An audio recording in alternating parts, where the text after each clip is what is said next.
That's 15 seconds, you're already down at 40%. Seconds are absolutely critical to John's survival. Seconds are critical to Andrew's survival, and they need to know this. So we wanted to know what was happening in the real world. Well, we downloaded defibrillator tracers. This is John's heart on the bus. It's not that normal beep, beep, beep that you see on TV. It's this haphazard flickering that happens when the heart stops. And using some really clever computer technology, we were able to overlay the compression trace. You can see the chest compressions that Tracy is performing on the bus. And you can see here that she has a bit of a break. And when you put it all together, you can get a report.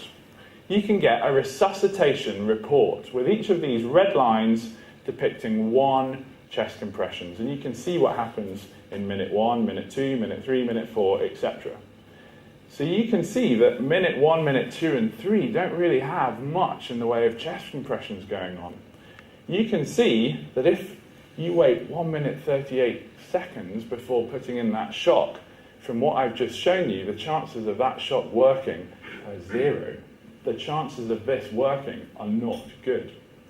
Now, ladies and gentlemen, from what I've just shown you, I'm sure you would agree, you wouldn't want your mum, you wouldn't want your sister to have a resuscitation trace that looked like that, would you?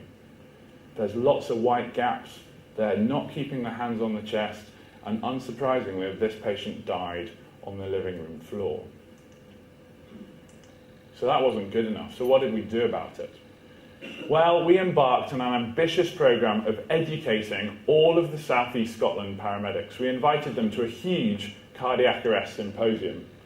We bribed them with dozens of donuts to come in on their days off for feeding them and explaining exactly what I've just told you about some very basic resuscitation science.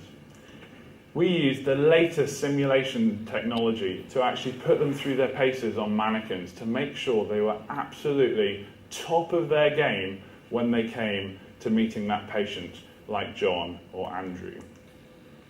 And crucially, we employed some technology that has never before been used in this way in Europe. And what we did was send those defibrillator traces that I've just showed you on broadband technology all the way to Canada and back in the space of 6 seconds, feed them through my research computer, and send them back to the paramedics so they could see exactly what they were doing and they could learn how to improve. That same crew that did that not-so-great resuscitation trace called me up at 9 o'clock on Sunday morning and said, Rich, we have another cardiac arrest. Can you come and do your thing? And I went in and did the download, and this was a trace. And this is night and day. You can see all these red bars. You can see these shocks were going in 2 seconds, 4 seconds. This was world-class resuscitation. This was brilliant. And I had coffee with this patient 24 hours after their heart had stopped. When we put it all together, before this feedback program, we really weren't doing that well. We were spending about 60-70% of our time actually doing chest compressions. After introduction of feedback, that massively improved in a very short space of time. That time to shock, those few seconds that are just so crucial, pretty bad. Lots up in the 28-30 second mark, really not helping. After the introduction of our training program, massive improvement with loads in the 2 to 4 second mark. So ladies and gents, this really put Edinburgh on the map. I'm delighted to say that many of the other ambulance services around the UK have copied this technology, this training program, trying to emulate exactly what we've done south of the border. But you may wonder why on earth we embarked on all of this. What on earth did we endorse this hugely challenging project for? But a doctor in Edinburgh is conducting a study looking at whether survival rates for heart attack patients could be improved. Heart attack patients die before they ever reach hospital. Of those who do make it, a substantial number are left with brain damage. Now, TopCat, a study by the Edinburgh Emergency Medicine Research Group, sponsored by Chest, Heart and Stroke Scotland, is trying to establish if there would be any benefits in cooling a patient.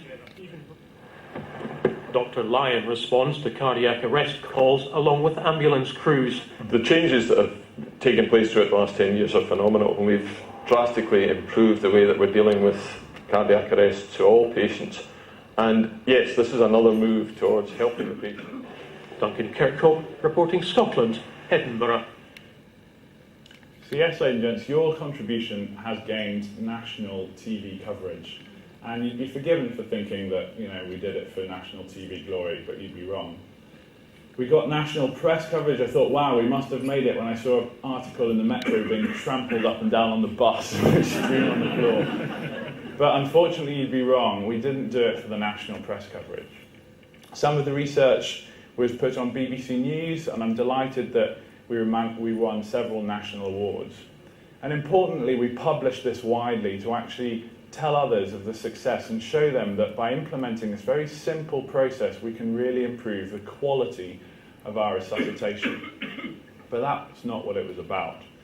What was it? It was about John. It was about Andrew.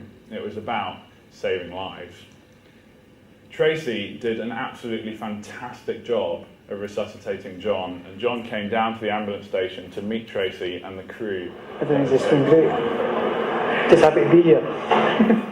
Unbelievable. It's in my 8 years in the ambulance service, I've never experienced it. I've never experienced meeting a patient who we took into hospital having had a cardiac arrest, and to be sitting having a cup of coffee with them a few weeks later is just unbelievable. It just doesn't happen.